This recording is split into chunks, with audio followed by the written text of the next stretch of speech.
بسم اللہ الرحمن الرحیم۔ السلام علیکم، آپ دیکھ رہے ہیں بلڈنگ ٹپس۔ آج ہم ڈسکس کریں گے کہ گرے سٹرکچر کیا ہے اور سب سٹرکچر کیا ہوتا ہے، سپر سٹرکچر کیا ہے، اور ٹھیکہ جو ہے ہم دیتے ہیں گھر بنانے کے لیے، اس کے لیے ایماندار ٹھیکیدار اور سکلڈ لیبر ہے وہ کیسے سرچ کرنی چاہیے، اور اچھا ٹھیکیدار وہ کیسے ہم سرچ کریں گے، اور اس کو کام کروانے کا جو طریقہ کار ہے وہ کیسا ہونا چاہیے۔ تو آج ہم اس پہ بات کریں گے۔ تو آپ چینل پہ نئے ہیں تو چینل کو سبسکرائب کریں، ویڈیو کو شیئر کریں۔ میری جو ویڈیوز ہیں وہ بالخصوص جو ہے وہ نقشہ پاس کے متعلق ہوتی ہے، نقشہ بنانے کے اور پلاننگ کے متعلق ہوتی ہے، لیکن واٹس ایپ پہ بہت سارے جو میرے ویورز ہیں انہوں نے مجھے میسیجز کیے ہیں کہ جناب ہم نے نقشہ تو بنوا لیا ہے لیکن اچھا ٹھیکیدار، اچھی لیبر ہمیں مل نہیں رہی، تو کائنڈلی ہمیں کچھ خصوصیات ہیں جو وہ کائنڈلی بتا دیں، رہنمائی کریں۔ تو میں نے یہ سوچا اس پہ بھی ایک ویڈیو جو ہے آپ کو بنا کے آپ کو ڈیٹیل میں بتایا جائے۔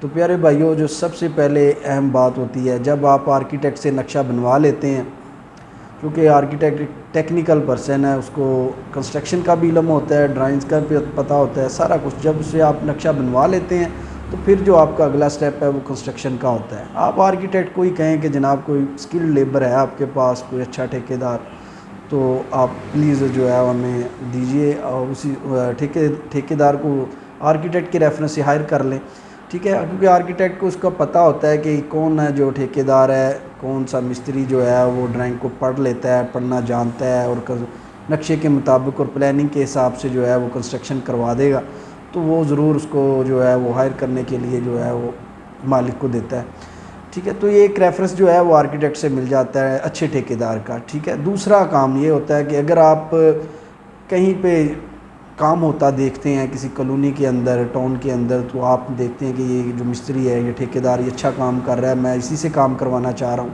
تو آپ ان سے بھی بات کر لیں کہ میرا جو ہے وہ گھر کا نقشہ وہ تیار ہے، تو میں نے کنسٹرکشن کروانی ہے، تو آپ آ کے وزٹ کریں اور میرے ساتھ معاہدہ کریں، ٹھیک ہے جی۔ تو اس طرح جو ہے ہم وہ ہائر کر سکتے ہیں، ٹھیک ہے۔ دوسری بات یہ ہے کہ اس کی دو کیٹیگریز ہوتی ہیں کام کروانے کی۔ جب آپ نقشہ لے کے اپنے سائٹ پہ کام شروع کرواتے ہیں تو وہاں پہ مالک خود وہ کام کرواتا ہے، وہ دہاڑی کے اوپر مزدور اور مستری جو ہے وہ اکٹھے کرتا ہے، اکٹھے کرنے کے بعد جو ہے وہ ظاہر ہے موقع پہ موجود ہوتا ہے مالک، اور وہ دہاڑی کے اوپر جو ہے وہ کام شروع کرواتا ہے۔ اس میں یہ مسئلہ ہوتا ہے کہ روزانہ کی بنیاد پہ مالک کو مزدور اور مستری کو لانا پڑتا ہے، کیونکہ جو لیبر ہوتی ہے اس میں کچھ پروفیشنل ایتھکس جو ہیں وہ کافی ویک ہوتے ہیں، سارے ایک جیسے نہیں ہیں، لیکن وہ ان کے بہانے بہت ہوتے ہیں کہ آج یہ مسئلہ بن گیا، فلانا بندہ آیا نہیں ہے، فلانا یہ ہوا، تو اس طرح مالک کا ٹائم ضائع ہوتا ہے۔ تو لیکن اگر آپ کنٹرول کرنا جانتے ہیں تو آپ ظاہر ہے آپ کے پاس ٹائم بھی ہے، تو آپ اپنے موجودگی میں یہ کام کروا لیں، ٹھیک ہے۔ بلڈنگ مٹیریل بھی دیتے رہیں اور کام ہوتا دیکھتے بھی رہیں، اور لیبر کو بھی کنٹرول کرتے رہیں، دیہڑی بھی ان کو دیتے رہیں، تو آپ کا کام ہو جائے گا، ٹھیک ہے۔ لیکن جو دوسری کیٹیگری ہے وہ یہ ہے کہ اگر مالک آنر کے پاس ٹائم نہیں ہے، وہ موقع پہ موجود نہیں رہنا چاہ رہا، اس نے ڈیوٹی پہ جانا ہے، اس کا آفس ہے، تو وہ کیا کرتا ہے، وہ کہتا ہے کہ میرے ساتھ بھائی معاہدہ ایک کر لو، اتنا کام آپ نے اتنے دنوں میں کرنا ہے، یہ کام جو ہے وہ شامل کرنے ہیں، یہ یہاں تک میرا جو ہے وہ آپ نے کام کمپلیٹ کرنا ہے، میں نے آپ کو کورڈ ایریے کے حساب سے آپ کو اس کے پیسے دے دینے ہیں۔ تو یہ ہوتا ہے کانٹریکٹ کرنا، یہ ہوتا ہے ٹھیکہ کرنا، ٹھیک ہے جی۔ تو اس میں کیا کچھ شامل ہے آج ہم نے یہ بھی آپ کو ڈیٹیل میں بتانا ہے۔ تو سب سے پہلے یہ جو کام ہوتا ہے اس میں جو چیزیں شامل ہوتی ہے وہ میں آپ کو کلیئر کر دیتا ہوں۔ گرے سٹرکچر کیا ہوتا ہے؟ اچھا، اس کے بعد کیا ہوتا ہے، آپ کی فاؤنڈیشن کی کھدائی ہوتی ہے، آپ آرکیٹیکٹ کو بلا لیں جس نے نقشہ بنایا، وہ نشان بھی موقع پہ موجود ہوگا، نشان لگوا دے گا آپ کو، ٹھیک ہے، کیونکہ وہ اس جھنجھٹ میں پڑنا نہیں چاہتے ہوتے ٹھیکیدار، یہ انتہائی ذمہ داری کا کام ہوتا ہے نشان لگانا نقشے کے اوپر، نقشے کے حساب سے پلاٹ پہ جو نشان لگانا، یہ ایک ٹیکنیکل پرسن موقع پہ موجود ہونا چاہیے۔ آرکیٹیکٹ نشان لگا دے گا، اس کے بعد کھدائی کا عمل شروع ہو جاتا ہے، ٹھیک ہے جی۔ یہ پہلا سٹیپ ہے جو ٹھیکیدار نے کرنا ہوتا ہے، ٹھیک ہے جی۔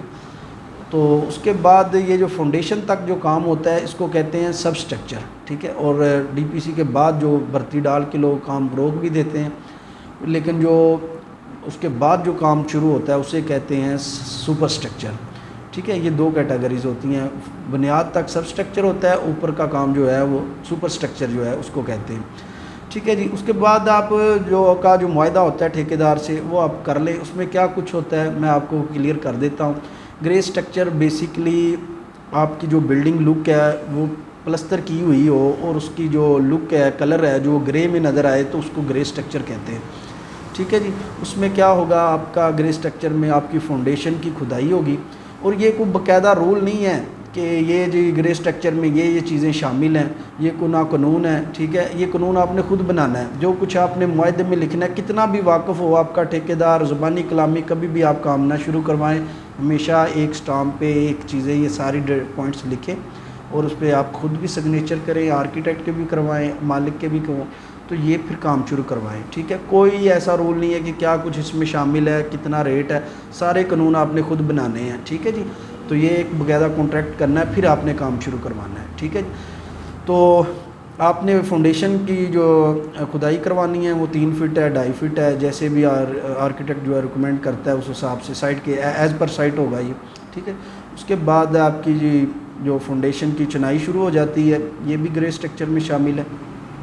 پھر اس کے بعد آپ کا یہ سب اسٹرکچر کا کام مکمل ہو جاتا ہے ڈی پی سی کے بعد. ٹھیک ہے جی. اس کے بعد ڈیمپ پروف کورس کے بعد جو آپ کا اس کے بعد آپ کے جو سپر اسٹرکچر ہے وہ شروع ہو جاتا ہے. ٹھیک ہے. اس کے بعد آپ کی چنائیاں ہوتی ہیں. ٹھیک. اس کے بعد آپ کا جو ہے پھر اس کے بعد آپ کی جو چھت کی تیاری ہے، سٹیل اسٹرکچر اور سٹیل فکسنگ کا کام، یہ بھی اس میں شامل ہے. پھر اس کے بعد آپ کا جو پلستر کا کام ہے وہ بھی اس میں شامل ہوگا. ٹھیک ہے. پھر اس کے بعد جو آپ کی مسنری ہوگی، اس کے بعد آپ کا جو ہے الیکٹریکل کا کام ہے، جو وائرنگ وغیرہ ہوتی ہے بجلی کی، پوائنٹ وغیرہ لگانے، یہ بھی شامل کرنی، جریاں وغیرہ ڈالنی دیواروں میں. ٹھیک ہے جی. اس کے بعد سیوریج کی جو پائپ وغیرہ بچھانے، اور جہاں پہ گھر میں مین ہول ہے، باہر جو مین لائن تک جو ہے وہ پہنچانا جو ہے ٹھیکیدار کی ذمہ داری ہے. ٹھیک ہے جی. اس کے بعد جو ہے آپ کا سیوریج کا پانی ہو گیا. اس کے علاوہ سینٹری کا کام ہے. ٹھیک ہے. یعنی کہ ٹینکی سے، واٹر پمپ سے لے کے اوپر اوور ہیڈ واٹر ٹینک تک اس کو پہنچانا، گیزر کی سپلائی کرنا، گیس کی جو ہے وہ پوائنٹ لگانا، یہ جو اس کے لیے پائپنگ کرنا، یہ ساری ٹھیکیدار کی ذمہ داری ہے. اس کے بعد آپ کا جو باہر سیپٹک ٹینک وغیرہ بنانا اور باہر مین لائن کی طرف سیوریج تک پہنچانا، یہ بھی جو ہے وہ ٹھیکیدار کی ذمہ داری ہے. اور یہ سارا کچھ گرے اسٹرکچر میں شامل ہے. ٹھیک ہے جی. اس کے بعد آپ کا جو گیٹ لگانا، گیٹ اور کھڑکیوں کے دروازوں کے فریم لگانا، اس کے بعد سیفٹی گرلز ہیں، جہاں جہاں اوپن ایریا وہاں پہ اگر آپ وہ لگوانا چاہ رہے ہیں، ٹھیک ہے، وہ لگانا، گرلز وغیرہ. پھر اس کے بعد جو ہے آپ کا پلستر کروانا، فرنٹ ایلیویشن بھی پلستر اس میں شامل ہوتا ہے. تو یہ ساری چیزیں کیا ہوتی ہیں، جب آپ کی پوری بلڈنگ ایک گرے فارم میں نظر آ جائے، اس کو کہتے ہیں گرے اسٹرکچر. اور یہ وہ کام ہے جو کہ ایک عام جو ٹھیکیدار ہے وہ اس میں یہ کانٹریکٹ میں کرتا ہے، اور اس کا جو ہے وہ ریٹ طے ہوتا ہے. ٹھیک ہے جی. تو ایک ہوتا ہے اسٹرکچر سپر صرف اسٹرکچر، ٹھیک ہے، اس کا ریٹ اور ہوتا ہے. جو گرے اسٹرکچر ہے جو میں نے بتایا، اس کا ریٹ 350 سے لے کے 400 اسکوائر فٹ تک ہے. ٹھیک ہے. اب وہ جو ایک معاہدہ ہوتا ہے باقاعدہ، اس پہ میں ایک الگ سے ویڈیو میں آپ کو بتاؤں گا. وہ اگلی ویڈیو میں آپ دیکھ لیں کہ وہ پورے پوائنٹس ہیں وہ کیا کچھ ہوتے ہیں، وہ میں ابھی بتا دوں گا. دعاؤں میں یاد رکھیں، چینل کو سبسکرائب کریں. اللہ حافظ.